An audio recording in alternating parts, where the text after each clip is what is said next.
Hi everyone, my name is Tanya Hertz and I am professor of entrepreneurship and business, and you are in chapter 2 of Business 100, and we're going to be talking today about economics.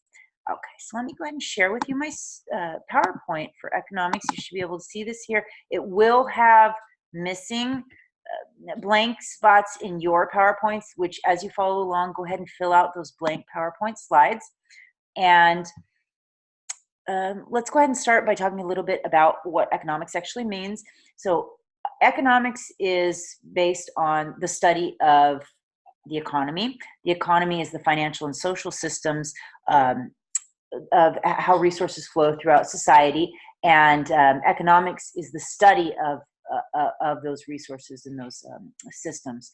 And more specifically, economics is the study of the choices that people make, the choices that companies make, the choices that governments make to allocate the resources within society. Macroeconomics is the study on a large scale of the overall dynamics of the country, where micro is smaller studies of smaller units of how resources flow in terms of families, in terms of individuals, consumers, and then smaller businesses. Or I'm sorry, businesses, not smaller businesses, all sides of businesses. And let's start by talking about I'd like to start by talking about one of the more salient things in the minds of many of us when it comes to economics, and that's the great financial crisis that all of us went through, the Great Recession of 2008. And that began, as many of you know, way back in 2000. And it started when the dot-com bubble burst, and then immediately after we had the 9/11 terrorist attacks. Right when this happened, we saw the stock market fall, and we saw unemployment rates go up, and we saw that the economy was really on the brink of a recession. We're going to be talking a little bit later about the economy is cyclical. The economy goes up, it goes down, it expands, it contracts. But this was really the beginning of that contraction or recession. But some really interesting things were happening around the same time, which made it so much worse than it had to have been. And one of the main things that was happening around that time was subprime mortgage loans. So subprime mortgage loans were loans around the time that all of this was happening. Lenders were granting loans to people who before could never get a loan. And that's not necessarily a bad thing, but the way that they were granting these loans is they were granting a lot of the loans based on stated income, we called it at the time. Stated income basically meant you didn't have to prove that you made any money. You just had to say you made money. We also called them liar loans. And I've been a real estate agent for close to 20 years. And really at the time, anybody could get a loan just with their signature. Anybody could get a loan. And this was awesome for the lenders because they could get a huge rate of return on their investment. The problem, though, was that the insurance, the people who were insuring these loans were rating them as just A++ investments that were not risky at all. So you had this going on. People were getting these subprime mortgage loans. At the same time, house prices were going up and up and up and up and up, and rates were always low. And people started to take out adjustable rate mortgages. So adjustable rate mortgages are not adjustable the whole time. They're fixed for a period of time. And essentially, they're usually fixed for 2 years or 5 years or whatever it is. And so that means the rate that you're paying on that loan is the same for a period of time. And then it has, after that initial period of time where it's the same, it then goes adjustable and it's tied to some index, right? Well, people were taking out these adjustable rate mortgages because they figured home values go up. They always go up. They always have gone up. So let's go ahead and just take out an adjustable rate mortgage. And the rates were always staying low. Well, since the economy started to falter and housing prices peaked, they started to go down now. Then it was right around the same time that all of those fixed rate mortgages became adjustable, and people could no longer afford their new payments. So let's say before they were paying, when it was fixed, they were maybe paying $1,000 a month on their loan. Well, once it became adjustable, all of a sudden their payment went from $1,000 a month to maybe like $2,000 a month, or even like $3,000 a month. And so what they were doing is they would call their bank and they would say, hey, I can still make my payment if we can go back to the old payment amount, if we can go back to the $1,000 a month. And the bank in response would say, no, we don't care. Pay us all or we'll foreclose. And the reason they did this, you would think, why would the bank do this? If the home prices are going down, why on earth would any bank do that? Well, because they had that insurance I was telling you about, and the insurance was saying, well, we don't care if you go ahead and foreclose on the house, we'll just pay you the difference, right? We'll just pay you the difference. So if the house only is worth $400,000 instead of $600,000 now, we'll just give you that extra money. It's fine. It doesn't matter. So the banks didn't have any incentive with working with the American people, and they just said, who cares? We'll just take your home away, right? So everything just fell apart. There was a total collapse of all of our financial institutions. It was terrifying. It was almost as bad as the Great Depression. A lot of us have lived through it, right? The government did a lot of things in response. TARP was a big part of it, the Troubled Asset Relief Program. It was introduced as part of the Economic Bailout Plan under President Obama. October 2008, it was passed by Congress. It was a $700 billion bailout. And you think, bailout, okay, so that means we're bailing out whom? Well, are we bailing out the mortgage lenders? Are we bailing out, who's getting all of this money? Well, a huge portion of that bailout didn't go to the mortgage lenders, definitely didn't go to the American public.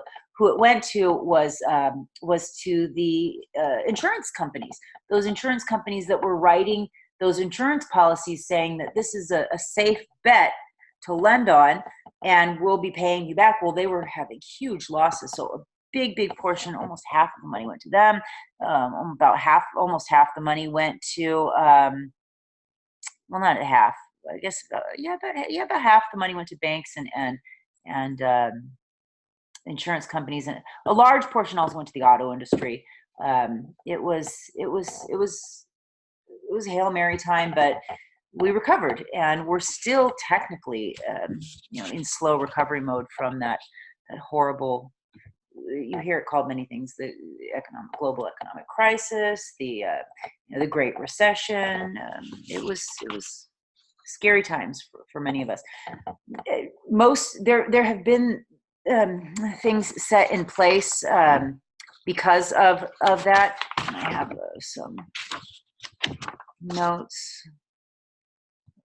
Well, we'll talk a little bit more about it in the future. But if you are worried that these kind of things are going to happen again, and we are in the economic cycle, we are facing. It looks like most economists agree that we are facing a little bit of a contraction, but there aren't those same conditions that were around in the early 2000s, up to 2006, are not there anymore, and we're not really giving out subprime loans anymore. Adjustable rate mortgages aren't really the same. They're not rating the loans the same way, so things are different now. Okay, let's talk a little bit about fiscal policy. So fiscal strategies are closely tied to political philosophies, but regardless of politics, most economists agree that lower taxes can boost the economy by leaving more money in people's pockets to spend. Right? So most economists will say that lowering taxes can help economic growth because then people have money and people can spend money. However, there's a caveat to that. Lowering taxes only boosts spending and improves the economy when lowering the taxes is done on the right group of people. If you lower the taxes to the top 1%, that does not help the economy, right? Research shows it does nothing for spending because it doesn't matter to them if they don't have to pay quite so much taxes because they're still spending the same amount of money on the things that they need to spend. If you want to affect change and actually lower taxes and have some sort of an impact on the economy, those taxes need to be lowered either for people in poverty or at the lower end of the spectrum all the way up to the middle class. So if you do that, if you lower taxes on very poor people, people who make a decent amount of money, and even middle class people who make kind of a lot of money, middle class, that can still have an effect. But if you do those same tax reductions on the higher, it doesn't do any good on the higher price. Okay, so when we're talking about fiscal policy, what we're talking about is any government effort in an attempt that's made an attempt to influence the economy in some way, either through taxation or through spending. It's designed to encourage growth. It's designed to help businesses to employ more people. It's designed to slow down inflation. And in 2011, we increased the debt ceiling, which created the fiscal cliff. So the debt ceiling is the maximum amount that Congress lets the government borrow, and the fiscal cliff is across the board spending cuts and sharp tax hikes that will decrease the U.S. budget deficit. I don't want to get into too much here, but essentially every year the government has to create a budget. They're required to create a budget, and a budget is essentially just a financial plan. It outlines the expected revenue from taxes and fees and expected spending. So the debt has grown every year in this country since 1957, and most likely growth of that debt will likely continue to increase, especially, and it has ever since the economic crisis. So talk a little bit about the Fed. There's a lot of people don't really understand what the Fed is. So the Fed is the Federal Reserve, and the core purpose of the Federal Reserve is to influence the size of the money supply, M1 and M2. And I'll talk about, I think I have a slide about M1 and M2 money supplies here in a little bit, but the Fed is not the federal government. It's not a division of the federal government. It's not part of the government. It's a separate entity whose function is essentially there to manage the money of the U.S., to print money, to set the interest rate, to bail out firms if we're having a crisis, to give banking services for banks, to help the federal government. But they are not the federal government. They're just and not a part of the federal government, but they were created through an act of Congress. All right. So, one of the things they do, like I said, they influence the size of the money supply. The money isn't tied necessarily to anything in particular. It's based more on whether or not the government at the time is either shrinking the money supply to try to control inflation or expanding it to try to increase spending. There's, like I said, two types of money supply, M1 and M2. M1 is everything in all of the money rather that's in the checking accounts in the United States, and all of the excuse me, traveler's checks. M2, you count all of M1, but then you also add most of the savings accounts, all of the market money accounts, and all CDs, and that's the M2 supply. And the Fed controls all of that. Now, for the most part, the Fed uses open market operations, treasury bonds, notes, and bills are IOUs that the government issues so that it can finance or fund its deficit spending.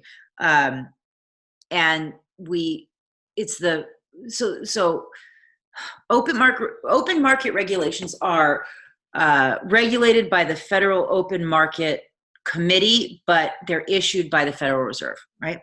Now, if the Fed, again, decreases the discount rate, and the discount rate is the rate of interest that the Fed charges when it loans its funds to the bank. If it decreases the discount rate, that makes it easier for banks to take out loans, obviously at a lower cost.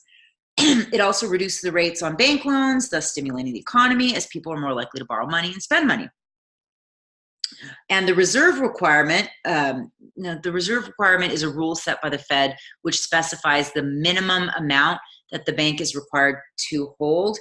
And currently, now obviously it's dependent upon the size of the bank, and also dependent upon the amount of deposits in the bank, but right now it's at 10%. All right, so our current economic system is capitalism. And capitalism is, so before I go into the definition of capitalism, so essentially, since, for many, many, many years, across the globe, different nations have tried different economic systems. And when you look at different economic systems, I know this is not a popular thing to say, and I'm not trying to be political here, but no system is perfect. And I cannot stress that enough. And I am definitely pro-business. I'm a business educator. I'm a business owner. I'm pro-business.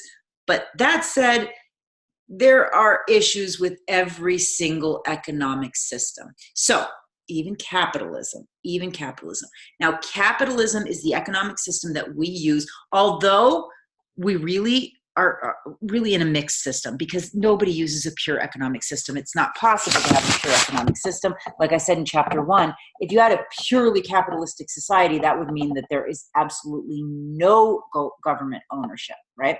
And really, we do have some government ownership of social services, like the fire department and police and things like this, right?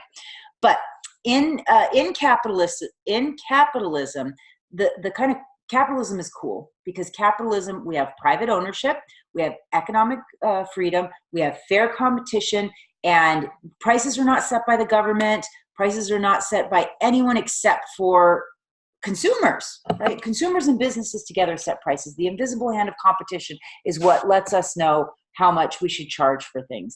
And it is a fair system. People are rewarded for innovation. People are rewarded for hard work. It's important that we do the best that we can. We service our clients in order to do the best that we can. However, like I said, there are problems with every system that we could have, and that there is, and a lot of the problems that you see is the fact that there's so much intertwining of this capitalistic system and politics. And we have things, like I said before, like corporate lobbying, where businesses really should stay out of politics and politics should stay out of business. Instead, businesses lobby political leaders to do what they want them to do. And this can cause all sorts of problems and with the economy. And really, it's not a fair system when that happens. So fundamental rights of capitalism. We have the right to own our business. We have the right to keep any profit that we make after taxes. And the cool thing is we can make as much money as we want. It can go up and up and up and up and up. And nobody can say, that's it, Tanya, you've made enough money. No, you can make as much money as you can. And you have the right to any money that you make. You have the right to your property. You have the right to choose what you want to do, to sell what you want to do. And you have the right to fair competition. Right? And there are different degrees of competition. There is pure competition, monopolistic competition, oligopoly, et cetera, et cetera. But we're going to talk about what those mean and what kind of firms operate in the different competitive markets. So in a purely competitive market, pure competition, there are many, many, many competitors selling virtually identical products with no differentiation. These are typically very old markets when this happens, markets that have gone on and on and on, and essentially there's not much that you can do to differentiate your product. So an example of this might be something like, I don't know, a toothbrush, right? A toothbrush is a toothbrush. You see many, many, many different toothbrushes. They don't do anything different. They all charge around the same price, and that's a pure competition. Most firms operate within monopolistic competition, and that's when there's a lot of competitors selling differentiated products. So there's a large number of small firms. So these are things, most of the businesses that you see in the public perception, restaurants, pubs, breweries, hotels, anything that most of the things that you can think of operate within monopolistic competition. Now, in oligopoly, there's a small number of large firms. So this is when there's small number of competitors selling products that they could be different or they could be similar. So examples of this would be something like the automotive industry or the fuel industry or that's a good example, because automotive, they're different, and fuel, they're similar.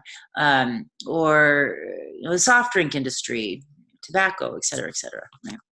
Okay, so monopoly is when there's a single producer just dominating the industry and there is no room for competitors. So, and I said this, the degree of competition varies between industries.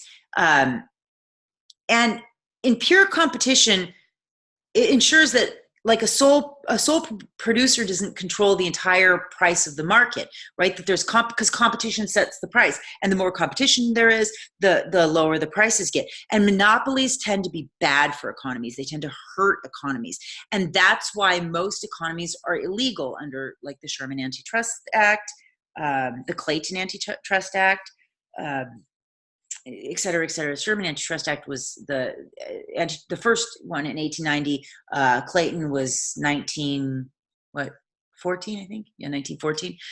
So monopolies tend to be bad. They tend to be bad for the economy because there's nobody there to control price. The example of this, like Diamonds, De Beers controls the entire industry. Microsoft, right? All of the operating software. SDG is a monopoly. However, some monopolies are natural monopolies, like SDG&E, because single suppliers tend to be more efficient than actually, or they can be more efficient than competing ones. So you see this happen with things like the electric supply, railroad industry, anything where, like, once you spend all the sunk costs, they really make it difficult, if not impossible, for other people to kind of come in. Still, you can see, though, SDG&E, look what happens with prices. They just go up and up and up. It's maybe not the best example of a monopoly now because of the advent of green energy. And that's really starting to sort of break up naturally that monopoly. It's tough to break up a monopoly or an oligopoly because it's hard for people to come in to spend money to break it up. And that's why when we were talking about some of the things that the government can do to affect or to change the economy, or to have an influence on the economy, one of the things that they'll do is they'll break up a monopoly, or they'll invest in green energy. It was too expensive for people to come in to break up this natural monopoly of energy. And so the government invested, and that actually was one of the things that saved us from the economic recession. Okay, moving on. Let's talk about basics of economics: supply and demand. So supply and demand. The concept explains how the interaction between buyers and sellers directly affects the range of products and prices in our free market economy, also known as capitalism, right? It's important to remember, though, that supply and demand do not operate in a vacuum. There's a constant interaction between the two forces that helps us get to that market price in any given category. But people are not just buying pizzas, and so it makes it. There are many forces acting on the supply and demand curve. But in theory, the market prices will adjust to that equilibrium point where the supply curve and the demand curve intersect. So if you look at these two charts here, I said pizzas because this is the example. So this is the price per pizza and the quantity per pizza supply, the quantity of pizzas supplied per day. Right? This is supposed to be in the United States in thousands. And so think about this. If the price of pizza goes up, will suppliers want to make more pizza if they're more expensive, or less pizza? Well, obviously, if pizza, the price is going up, people are paying more money for pizzas, well, then they'll want to make more. And so the supply curve looks just like this. It goes up, right? More pizzas supplied as the price goes up. Now, in the demand curve, as the price of pizza goes up, the quantity of pizzas demanded goes down. Because think about this, if you're buying pizzas and pizzas become more expensive, do you want to buy more or less? You want to buy less. So eventually you're trying to get to the equilibrium, or you will get to the equilibrium point in theory where the prices have adjusted and those prices intersect, and the supply matches the demand, and that's the price for pizza, the equilibrium price of what people will spend on a pizza. I'll talk about some of the other economies. So, I don't know if I said this. Capitalism, is it planned or an unplanned? It's an unplanned economy. The two types of planned economies are socialism and communism. So, in a planned economy, the government controls the economy, right? Socialism and communism are the two types of planned economies. And in a socialistic economy, or socialism economy, although the government's goal is to run the key enterprises that directly affect public welfare,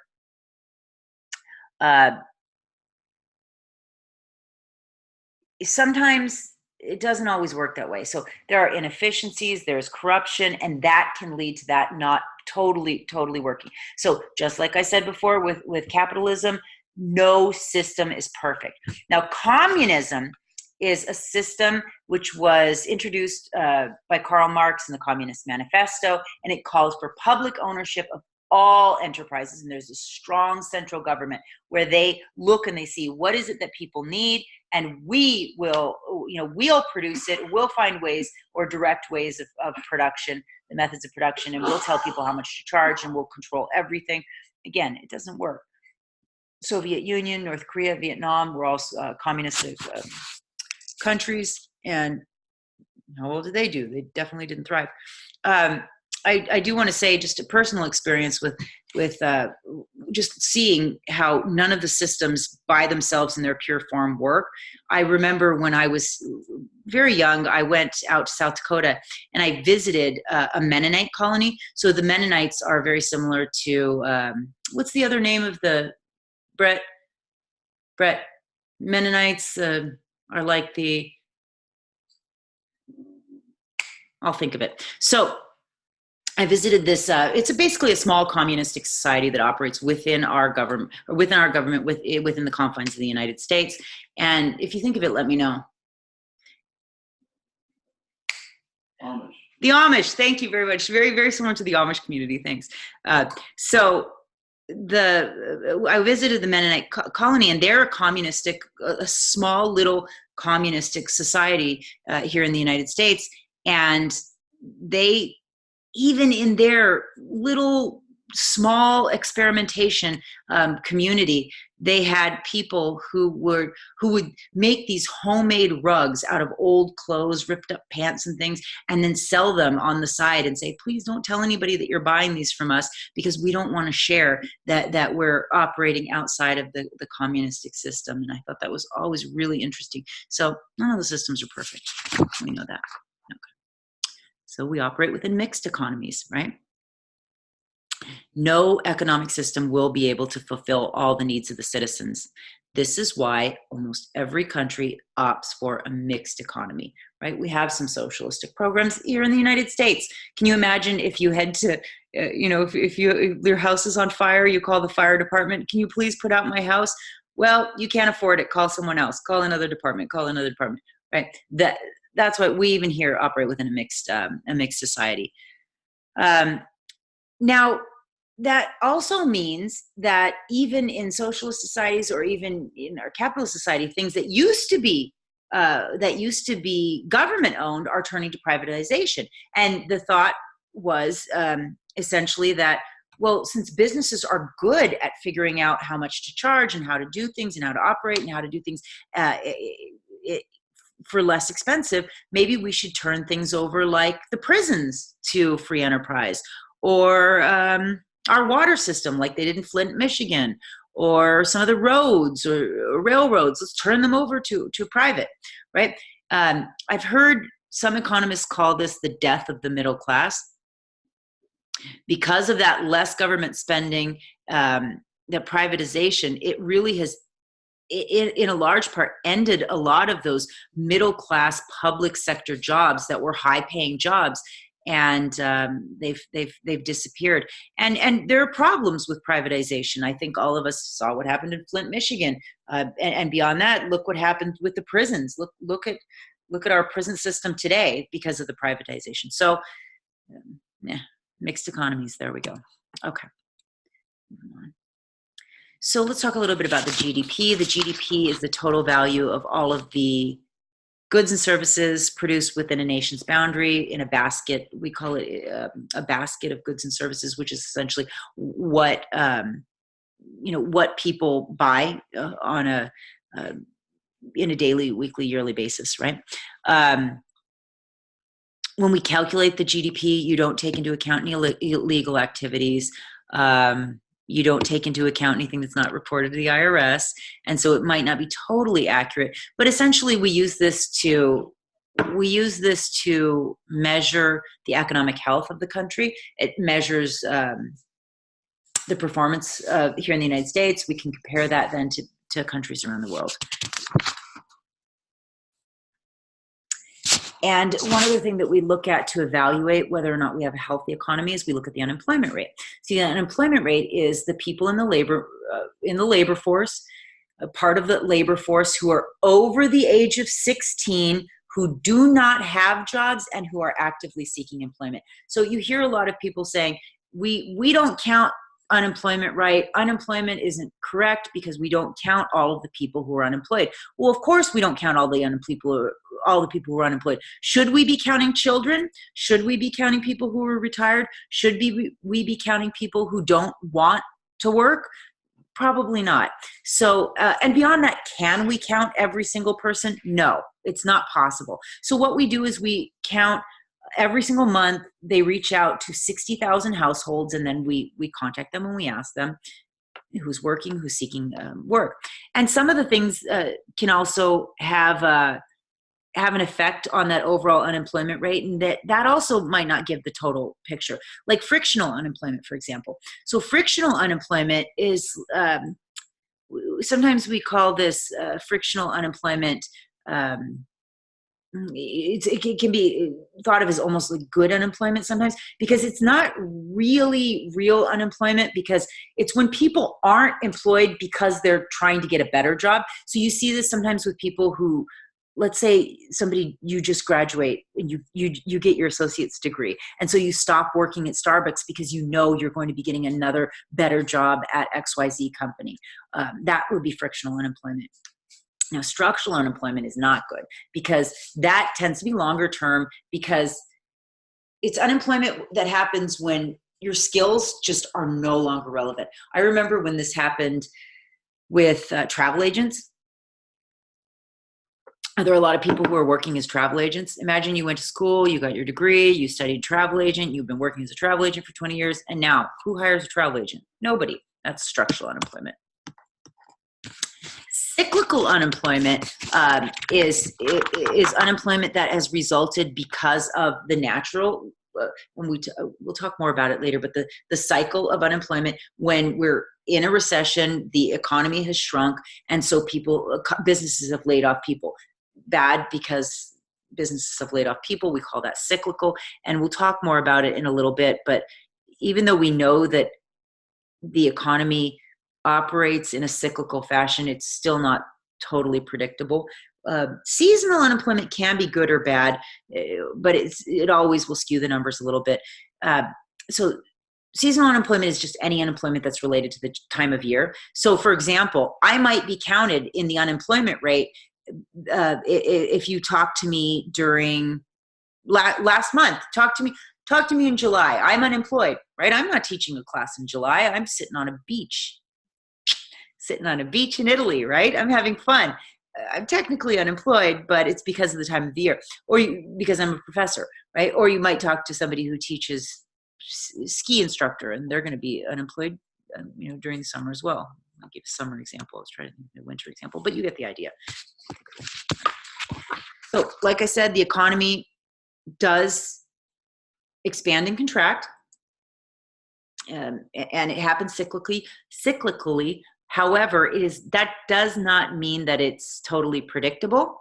The cycle is not a predictable pattern. The phases of the cycle are different every single time they happen. No matter what any economist tells you, they cannot, with 100% accuracy, predict the future. and predict what will be happening in the economy. But we can look to the past to see what's happened before to give us an idea of what might be happening in the future. So the contraction period of the cycle is when, like it sounds, when the economy is contracting and the economy is turning down, there's rising unemployment. It typically happens before either a recession or depression, although we've very rarely had we have one true depression in our history, but several recessions. A recession is when there is a marked decrease in the GDP for at least 2 consecutive quarters. All right. Another period that we need to understand in the cycle of the economy is the recovery period, where rising growth, employment, and then the expansion period is when there's strong growth and there's high employment. And if you think of this as a cycle, I'd really like you to think about where are we in the cycle. So in the contraction phase, businesses are cutting back, consumers are no longer buying, especially not luxuries, they're just buying necessities. In the recovery phase, businesses start to expand, people start to get confidence again, the spending starts to go up again. Expansion, you can see businesses starting to capitalize on emerging opportunities. They start spending money. Consumers tend to be optimistic. They're confident.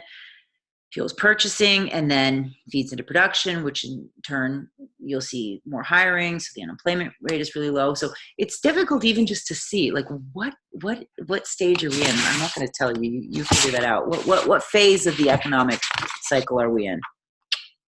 So another metric that we use. Pardon me. Another metric that we use, we look at our prices. Look at the prices of things to tell us how well the economy is performing. We call this inflation, deflation, disinflation. Inflation is when prices are rising. Hyperinflation is when prices rise so much that the monthly rate of inflation is more than 50%. Disinflation is when the average prices begin to slow, and deflation is when they actually fall, the average prices fall. So the United States went through disinflation in the mid-1990s and in the second half of 2008, and deflation. Is it a good thing, a bad thing? Well, it tends to be a sign of economic trouble. It usually is accompanied by the unemployment rate going up, rising unemployment.